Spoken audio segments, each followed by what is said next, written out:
তো বন্ধুরা, আজকে আমাদের ভিডিওতে আপনারা দেখবেন দার্জিলিংয়ে গিয়ে কোথায় থাকবেন আর কীভাবে ঘুরবেন।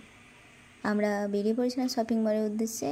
এখন মল রোডের কাছেই এইগুলো দেখা চলছিল, একদম মল রোডের কাছে ছিল ওটা। এই হলো আমাদের সেই রুম যেখানে আমরা ছিলাম। বাইরেটা একবার দেখিয়ে দিই, দেখো এখান থেকে অনেকটাই সুন্দর ভিউ দেখা যায়। দেখতে পাচ্ছেন গাছপালা একদম সাইডে, আর প্রচুর মেঘ, এখানে যেন অনেক মেঘ ছিল ওখানে। আর দেখতে পাচ্ছেন আর বাড়িঘর তো কতটা ভালো, সেই ভিউ এখান থেকে পরমানাটা পুরো দেখা যাচ্ছে। এখন মেঘে ঢেকেছিল সেই জায়গাটা পুরোটাই, না তো পুরোভাবে এখান থেকে কাঞ্চনজঙ্ঘাও দেখা যেত, এতটাই ভালো এখান থেকে ভিউ দেখা যায়। তো দেখতেই পাচ্ছেন এই বৃষ্টি এইমাত্র আসতে চলেছে, এতটাই মেঘ এখানে। তো আমরা ওই বৃষ্টির মধ্যে বেরিয়ে পড়েছিলাম মল রোডের মধ্যে থেকে। আমরা দেখছিলাম যে কিছু জামা দেখা যায় কি, এখানে অনেক রকমের হাউস কোট, অনেক রকমের শীতের যেসব কালেকশান হয় প্রচুর ওখানে ছিল, যেহেতু ওখানে শীতেরই দেশ, তো ওখানে তো অনেক কিছুই পাওয়া যায় সেরকম।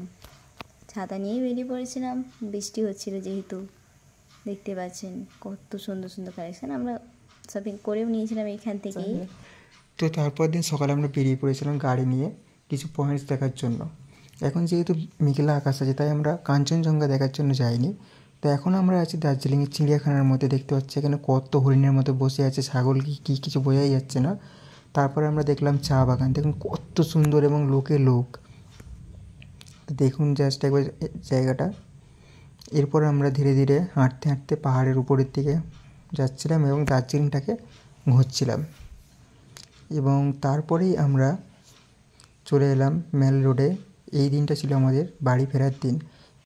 আমরা 150 টাকা দিয়ে একটা কুলি ভাড়া করে নিয়েছিলাম, যেটি আমাদের হোটেল থেকে আমাদের গাড়ি পর্যন্ত ছেড়ে দিয়েছিল।